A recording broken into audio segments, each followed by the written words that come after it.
Remarquons avec moi que dans Galates 5,4, on dit vous êtes séparés de Christ, vous tous qui cherchez la justification de la loi, vous êtes déchus de la grâce.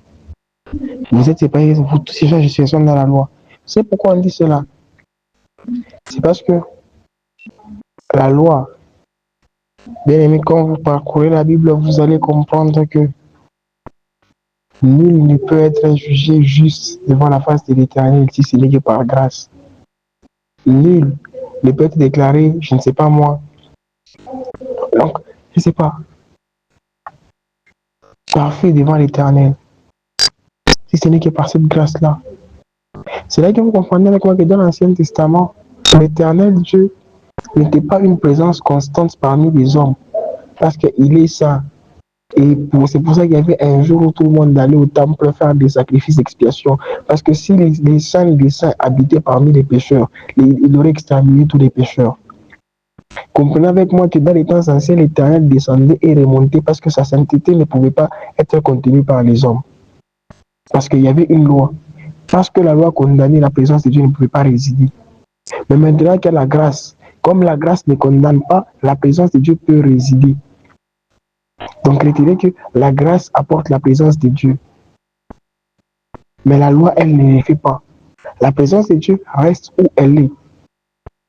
Parce que dans la sainteté de Dieu et dans le péché de l'homme, dans la nature pécheresse de l'homme, il y a une incompatibilité. C'est vrai que l'Esprit de Dieu descendait, saisissait et remontait. C'est là que les peuple ne pouvait pas croiser Dieu si ce n'est que par les canaux des sacrificateurs qui devaient se sanctifier au préalable avant d'aller rencontrer Dieu. Parce que lui, il est un Dieu saint et il ne pouvait pas admettre qu'un pécheur aille dans sa présence. Remarquez avec moi que dans l'Ancien Testament, quiconque s'approchait de Dieu avec les péchés était frappé sur les champs. Pourquoi la nature divine de Dieu ne pouvait pas croiser la nature pécheresse de l'homme? Parce qu'il y avait une loi qui disait, si toi tu es pécheur et que tu crois la sainteté de Dieu, tu seras frappé. Ce n'était qu'une conséquence. C'est que j'ai toujours dit, il y a des choses, ce n'est plus Dieu qui fait ces choses, mais vous payez juste pour les actes que vous-même vous posez. On te dit d'être saint, tu es pécheur, tu vas devant Dieu. La loi, elle dit que tu dois être frappé, et effectivement, tu seras frappé. La présence de Dieu est sainte et ne peut pas résider au milieu des pécheurs. L'Ancien Testament. Regardez maintenant quand la grâce arrive, ça devient très différent. Et maintenant, j'ai eu à parler de l'Ancien Testament, là où la présence sainte de Dieu n'arrivait pas vraiment à rester au milieu des hommes. C'est pour ça que Dieu suscitait toujours ça et là des personnes qui devaient être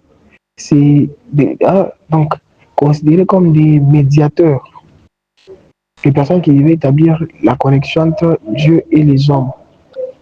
C'est ce que vous devez comprendre que dans les temps anciens, parce que les hommes étaient pécheurs, il fallait que Dieu se choisisse quelqu'un qui va prendre et le placer là pour dire les peuples, quand ils auront besoin de moi, c'est toi que moi je veux voir.